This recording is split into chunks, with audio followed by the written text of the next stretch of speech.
you had an infrastructure. That IEBC infrastructure that you still don't allow us to go and look at, including the server itself, is intact. You have been found to have had a phony, a crooked, a fraudulent system up there that stole the votes. Fraudulent system that stole the votes. Yes, yes. Sir, I want you to hold Can I just explain that? Just explain it very I'll explain quickly. it Yes, I am. You see, you have to understand sometimes when a case is lost, it's not lost on the tons and tons of evidence that is brought in there. Sometimes it is lost on one or two powerful statements that come out of there. You're a very young man, and I've told you a number of times what's your name, so that I don't have to Tim. call you youth. Yeah, Tim. Yes, Tim is my name. Tim. Yeah, yeah. Tim. Yes, not Tim. Tim, yes. Yes, Tim. Tim, you're a very young man. Yes, sir. Thank you. And I've used this example a number of times. I don't think you remember the O.J. Simpson case. You're too young to have remembered. I remember the O.J. Simpson's case. Okay, fine. Yes, Then yeah. you must be probably dyeing your hair. Anyway, but then the O.J. Simpson, Yes. there was one small piece of evidence that was lost by everybody, including the counsels from the other side. Correct. And this professor, this Jewish professor who was defending O.J. Simpson with Johnny Cochran, Johnny Cochran, asked them, is this the glove? Yes. You have the glove which he has used? Yes. Okay, fine. He just waited until towards the conclusion of the case when all this circumstantial evidence that was extremely compelling. And all of us were worried that O.J. will be convicted. Then the lawyer said, can you bring that glove and let O.J. Simpson put on that glove?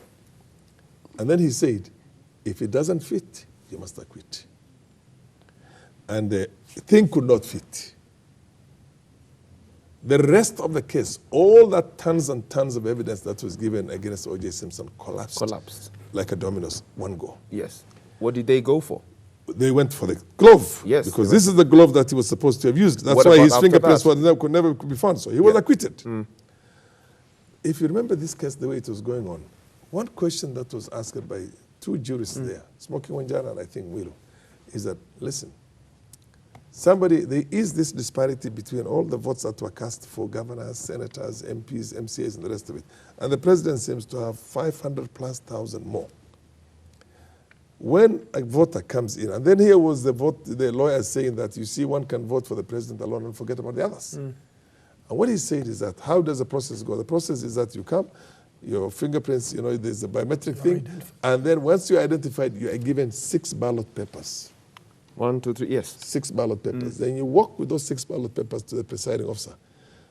And then you can choose. At that stage, let's assume for argument's sake somebody has chosen only to vote for the president. What do you do with the other 5 ballot papers? You get my point? Are they spoiled? Do you have another term for them? Where are the other ballot papers? And the lawyers for IEBC, the lawyers for Uhuru could not answer that. Could not substantiate that. You get my point? True, yeah. The case was lost there and then. It was the end of it. That was now, the end. that is now, where did these 500 and something thousand votes come from? It came from IEBC. So that same infrastructure that built in that much, which we were able to prove that time, and we don't know the rest, which we were unable to prove, which is probably another 1 million. You're saying that, okay, let's go back to the thing very fast again. The infrastructure is there.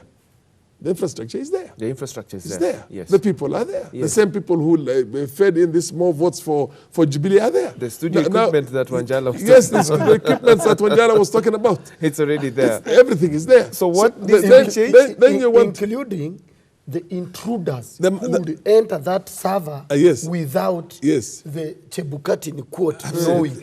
Using, even going in as Chebukati. Chebukati has not even told us who used his the password. His the ID, password. right? Yes, Okay. the passwords are there. And accessing started on 7th, before we even went for voting. So then you say, pushing out that let me just finish that. Now you're telling us, we're ready, let's move in fast. Ready You will be ready. For sure, I expect you to be ready. Because you just want to steal again. You stole it last time. The system is in place.